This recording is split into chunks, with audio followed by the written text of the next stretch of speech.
এবছর অর্থাৎ 2025-এর বসন্ত পঞ্চমীর তিথি এবার দুদিন পড়েছিল, 2 ফেব্রুয়ারি এবং 3 ফেব্রুয়ারি। 2 ফেব্রুয়ারি দুপুর 12:14 থেকে শুরু হয়েছিল এবং ছিল পরের দিন অর্থাৎ 3 ফেব্রুয়ারি 9:59 পর্যন্ত। সুনয়নী মেকওভার অ্যান্ড ব্লগ চ্যানেলে সকলকে স্বাগত জানিয়ে আরেকটি ভিডিও নিয়ে তোমাদের সাথে শেয়ার করতে চলে এলাম। আশা করি সকলে খুব ভালো আছো।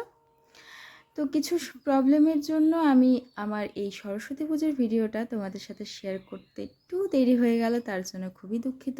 তো যাই হোক, শেয়ার যখন করে ফেলেছি তাহলে তোমরা কিন্তু ভিডিওটা স্কিপ করো না, স্কিপ না করে অবশ্যই ভিডিওটা এন্ড অবধি দেখো। আমার এই ভিডিওতে আমি কিভাবে পুজো করলাম, কিভাবে আয়োজন করলাম, আমার এই পুজো কে করলো, সমস্ত কিছু কিন্তু অর্থাৎ সমস্ত তথ্য কিন্তু তোমরা এই ভিডিওর মাধ্যমে জানতে পারবে। তো দেরি না করে শুরু করা যাক আমার এই ভিডিও। আর হ্যাঁ, আমার এই চ্যানেল যারা এখনও সাবস্ক্রাইব করোনি, এখনই আমার চ্যানেলটাকে সাবস্ক্রাইব করে নিও। আর ভিডিও ভালো লাগলে কিন্তু অবশ্যই লাইক কমেন্ট শেয়ার করতে ভুলো না। তো চলো শুরু করা যাক। দেখো, যেহেতু আমি 3 তারিখ অর্থাৎ সোমবার দিনই পুজোটা করছি, তাই আগের দিন সমস্ত ডেকোরেশন কিন্তু আমি আর আমার বাবা মিলে একসাথে করেছি।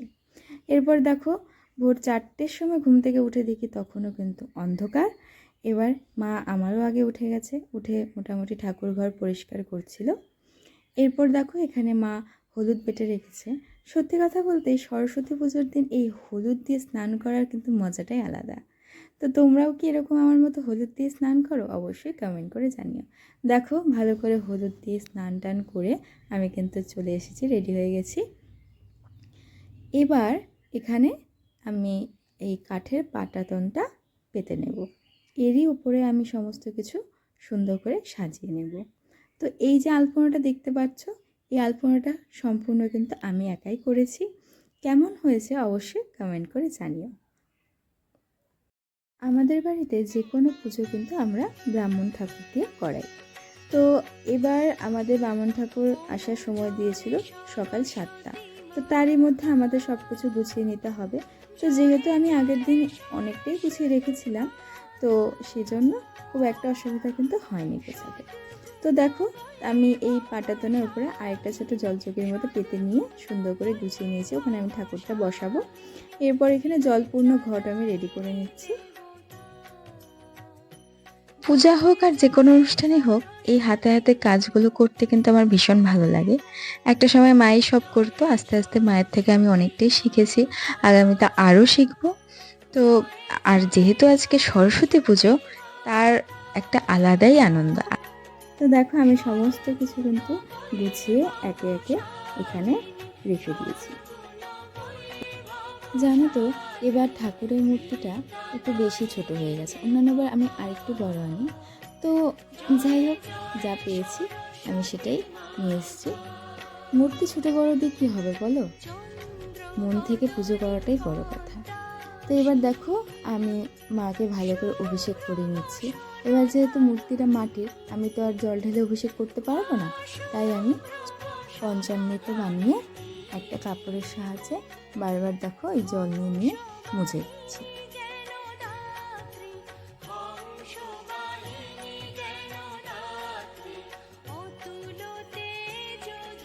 এরপর দেখো, এই যে মালাটা, এই মালাটা যে তোমরা ভিডিও শুরুতেই দেখলে, আমি কিন্তু আগের দিনই মালাটা সুন্দর করে বানিয়ে রেখেছিলাম। দুটো ফুলের স্টিক নিয়ে এসেছিলাম। তো সেই ফুলের স্টিক থেকে আমি কিন্তু নিজের হাতে এভাবে কম্বিনেশন করে বানিয়েছিলাম। এবার ভালো করে সাজিয়ে নিলাম সিংহাসনটা। এরপর দেখো, একে একে সমস্ত কিছু আমি এখানে গুছিয়ে নেব। তার আগে আমি ঘরটা বসিয়ে নিচ্ছি। ঘরটা বসানোর জন্য দেখো, মা এটা মাটি দিয়ে বানিয়েছিল। তার মধ্যে আমি সিঁদুর দিয়ে দিলাম, দূর্বা দিয়ে দিলাম, ধান দিয়ে দিলাম, আর একটু আতপ চাল দিয়ে দিলাম। এরপর দেখো, কলা গাছের এই আগের পাতার মধ্যে 5টা পান, 5টা সুপারি আর 5 ফল দিয়ে দেব। তোমরা কিন্তু এটা ভেবো না যে আমাদের বাসনে কেন দিচ্ছি না।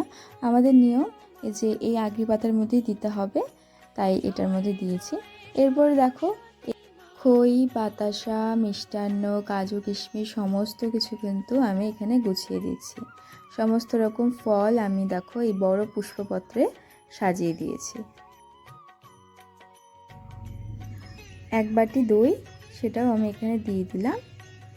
এরপরে এক গ্লাস জলও দিয়ে দিলাম। এই হলো আমাদের বামন ঠাকুর। আমরা প্রত্যেক বছর বলতে মোটামুটি আমাদের বাড়িতে যত ধরনের পুজো হয় সমস্ত কিন্তু আমরা এই বামন ঠাকুরকে দিয়ে করিয়ে থাকি। তো দেখো, এই ছিল আজকের আয়োজন। আমাদের পুজো মোটামুটি শুরু হয়ে গেছে।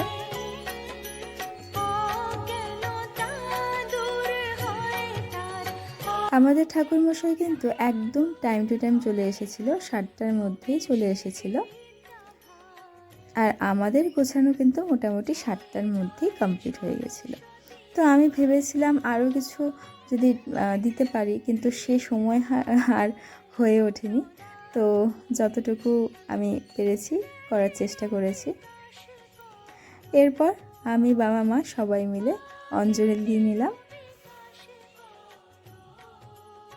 যেহেতু আমাদের যজ্ঞ করে পুজো হয় না, তাই আমাদের পুজোটা খুব তাড়াতাড়ি সম্পন্ন হয়েছিল। এরপর দেখো অঞ্জলি শেষ করে ঠাকুর প্রণাম করে নিয়ে চন্দনের ফোঁটা পরে চরণামৃত দিয়ে কিন্তু আজকের পুজো এখানেই শেষ হয়েছে।